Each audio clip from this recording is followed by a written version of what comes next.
What up, draft nerds? Right now, it is time to take a look at my top 10 overall prospects for the 2025 NFL Draft. It's early. We have started looking at some position groups, breaking down our top fives, top 10s, doing some mock drafts for some teams that need some help moving past 2025, right? But right now, I want to take a dive into these top 10 prospects on my board. This is an interesting draft class because I think you look at last year, for most people, including myself, there was at least 2 quarterbacks in the top 10 and 3 or 4 in the first round, right? I currently don't have a quarterback that is anywhere close to the top 10. I think the 2 guys that could be first rounders would be Cam Ward and Shedeur Sanders. That's where I'm at right now. Quarterback always, that position, they get driven up the board, but I wouldn't feel comfortable taking either of those guys over any of these prospects, quite frankly, that we're going to talk about. And this is a little bit of a lighter class so far. I currently have 17 prospects that currently grade out as round 1 types of guys for me. A couple of those guys are injured, unfortunately. Josh Simmons would be on this top 10 list, the Ohio State tackle, left tackle, but had a big knee injury, out for the season. Very unfortunate. Have to see him get back and see how he's able to progress through that rehab and injury before we can really start considering him again. But getting into this top 10, we'll start at 10, work our way up to 1, and really appreciate y'all being here. If you enjoy the content, please like, subscribe, hit that notification bell. So at number 10, I have Georgia defensive lineman, edge, Michael Williams. This guy is an absolute freak show. From a size and length perspective, I mean, there's pictures of his arms, of him, like, it does not look proportionally or anatomically correct, like how long his arms are. And when you look at the draft, length is a massive factor when it comes to edge rushers. It helps them keep offensive tackles off their chest. It helps them win at the line of scrimmage. And Michael Williams has dealt with some injury this year, the tightrope injury, and he's had to come back from that. But you saw what he did last week against a very talented Texas offensive line. He looked very, very good. And this is a player who I've always looked at as someone who has great potential as a pass rusher, someone who needs more reps as a pass rusher, but someone who is already elite when it comes to stopping the run and just being a playmaker that can use his physical gifts, his athleticism, his explosiveness as a weapon. And the one thing you could talk about him being a taller edge, I think that pad level is going to be something he has to continue to work on throughout his career. Right in the same tier with him, I have edge James Pierce Jr. out of Tennessee at number 9 here. Really, you could flip-flop them either way. It really depends on what you're looking for. James Pierce Jr. is more of that 3-4 edge prototype who has all the speed, get off, explosiveness, bend that you could ask for, multiple ways to win. He's so good at hitting the outside arc and bending and flattening to the quarterback that you're worried about that if you're an offensive tackle. You are terrified. And so he manipulates you into thinking he's going to be going up the outside arc, and then in a flash, he gets back across your face and he's in the quarterback's lap. So he's a pretty nuanced rusher. I think he has a chance to be one of the NFL's leaders in sacks on a perennial basis as long as he continues to develop. And people talked about his slow start to the year. He wasn't playing much early in the year against some of these patsy kind of teams, right? But as soon as you saw him get into some SEC competitions and big time games, he has been really, really good for Tennessee. At 8 and 7, I have 2 wide receivers, and if you've paid attention here on the channel, I've talked about them before. They are tiered similarly to James Pierce and Michael Williams, kind of pick your flavor type of thing. TeVon McMillan, T-Mac, and Luther Burton. Love both of these prospects. T-Mac is that 6'5", 210 plus pound monster type of receiver. Catches literally everything thrown his way. Great physicality and size, body control, feet. It's all there. And what you love about his game is he has more quickness and agility than you would expect for a prospect of his size. So a guy that I think can be a alpha X wide receiver in the NFL. Has that type of potential. And then, as I mentioned, at 7, wide receiver Luther Burton, who May not be that X consistently. You want to move him around the formation. You want to get him the ball in a lot of different ways, but he is incredibly explosive with the ball in his hands.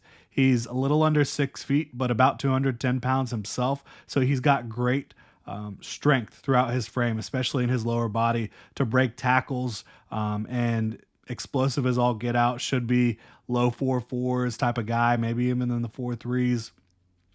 Just an absolute menace with the football in his hands, and he's really developed as a route runner too over the last several years at Missouri. A guy who you wish you had a little bit better quarterback play. Maybe you wish you had a little bit more scheme versatility with him, but I think that he's going to grow into whatever role you put him in at the next level. Has great hands himself, can adjust to the football in the air, can create dynamic separation. I just love Luther Burden's game.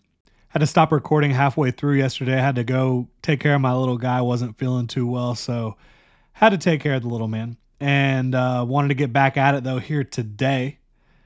We're getting into the top 6 here. We've been through the top 10. It's Mykel Williams at 10 for me, out of Georgia, the defensive lineman. Edge James Pierce out of Tennessee. They're really in the same grouping, same tier for me. 2 totally different types of players stylistically. Then wide receivers, Luther Burden and TeVon McMillan. T-Mac, similar. Same grouping, different types of skill sets. T-Mac is the Monstar X wide receiver. Luther Burden is more of that move piece that you can do a lot of different things with. And then at 6, offensive lineman, Will Campbell out of LSU. Campbell plays left tackle at LSU. I think he has the right demeanor, the right skill set to play tackle in the NFL. What he doesn't have is the length a lot of teams are looking for. We're going to see where he officially measures in at from an arm length perspective, but I think that he has the ability to play tackle at an extremely high level in the NFL. He's 6'6", 320 plus pounds, and has an extremely strong anchor, is smart, uses his hands extremely well. I think he has the athleticism, the movement ability to hold up in pass protection.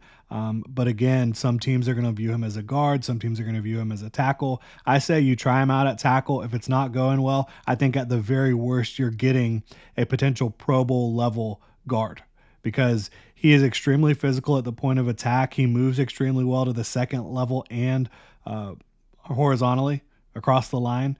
I think that there's really not much he can't do for you at the guard position. I think he can survive at tackle and even thrive at tackle in the NFL. But again, you have that fallback plan to put him on the interior if you have to. I just love the way he plays, the demeanor he has, the physicality he can bring at the point of attack and at the second and even third level of the defense. So I think Will Campbell is an absolutely fantastic prospect at offensive line. I think any team who needs an offensive lineman is going to be happy to land him. And there's plenty of upward trajectory. I think a lot of folks kind of talk about him as a tapped out type of player just because of his length. I don't think that's the case at all. And at number 5 here, really probably should be higher on this list, but because of positional value, I'm having a little bit of a difficult time. He's probably the best player in the draft, bar none, maybe second best. That's running back Ashton Gideon out of Boise State. I mean, he's got it all. Unbelievable contact balance. I love the size that he brings, right? He's about 5'9", a little over 200 pounds. Bowling ball through contact, has very good short area explosiveness, quickness. Probably the best runner at breaking tackles, making people miss in space, and using his vision to be creative that I've seen in years. I mean, it's unbelievable. And now you want to compare him to some of the top running backs that have been high draft picks over the last decade or so. I think he's right up there with them from a running perspective. Hasn't been used as heavily as like a Christian McCaffrey or a Bijan Robinson as a receiver, but he's a great runner, and he's good in pass protection. He's the type of guy I don't think you ever have to take off the field, and you can feature him consistently. Again, I think that he can work outside zone. I think he can work inside zone, whether you want to go gap, man, like whatever you want to do from a running perspective, Ashton Gideon can do it. He can do it at an extremely high level. The vision, the patience. Once he sees it, though, he's able to explode through the hole, and he breaks tackles like no other. He's a really, really special football player. Can't wait to see him at the next level.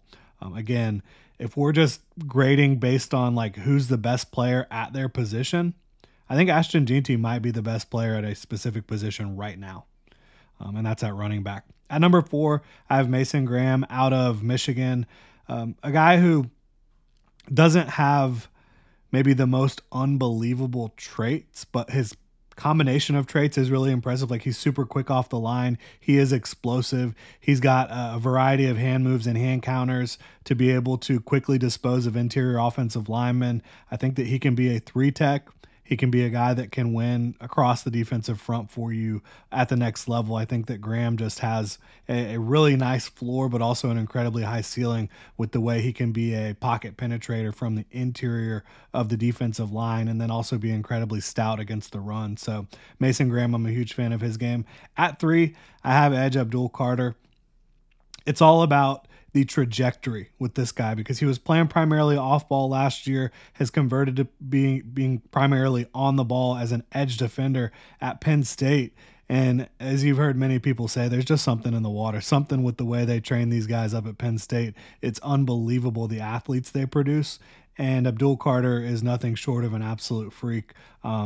His get off and his power, the speed to power he can generate, and you're starting to see swipes and a variety of different hand moves and counters from him. He's really turning it on over the last few weeks as a pass rusher, and I think that upward trajectory is going to continue throughout the remainder of the season into the pre-draft process and carry him and eventually land him close to the top of the draft with the talent he brings to the table. It's pretty unbelievable.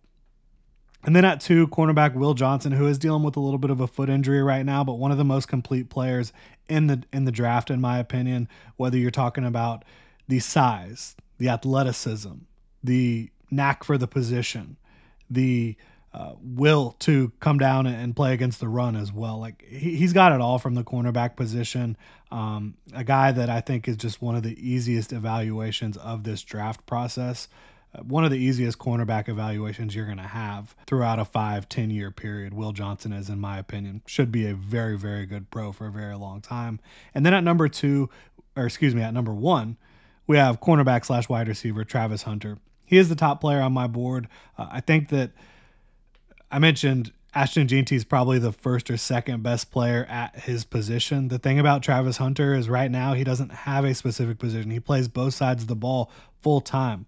Once he commits to cornerback or commits to wide receiver at the next level, which he can have sprinklings of either at the next level, but he's going to be more focused on one specific position. He's going to be more focused on one specific side of the ball. Whichever that ends up being, I think he's going to be a dynamic player because when it comes to playing corner, he plays much more physically than you would expect from a guy that's like about 185 pounds. He's got great length for his size as well at about 5'11". He's got much longer arms than you would expect. Playing wide receiver and corner has certain advantages, and he's a tremendous hands catcher.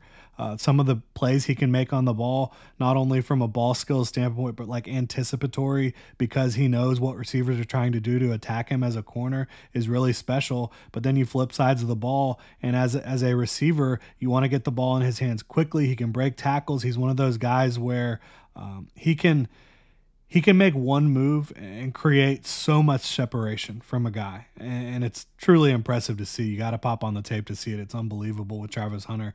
And he's also, again, able to attack the ball he plays a lot bigger than he is. And he's got all the athleticism in the world you could ask for. He is a natural football player. Whether it's a corner or wide receiver, he's going to be playing less snaps. He's going to be more focused. I think he's going to be better in the NFL at whichever position he ends up landing on. And be a superstar in the league. So really like the top of this draft class. I think that there's some guys that are going to come in, make immediate impacts. I also think that there's prospects that maybe going to take a little bit, but 2-3 year projections are incredibly strong. We will continue to talk more about this draft class from a prospect ranking standpoint moving forward, but that is the top 10. Just wanted to kind of get an early introduction into these guys as we start to get about, more than halfway through the college football season, close to halfway through the NFL season, and draft talk is going to really start heating up around the web. So we're going to start doing a lot more of it here too on the channel. Really appreciate y'all tuning in. If you enjoy the content, please like, subscribe, hit that notification bell. Y'all have a good one.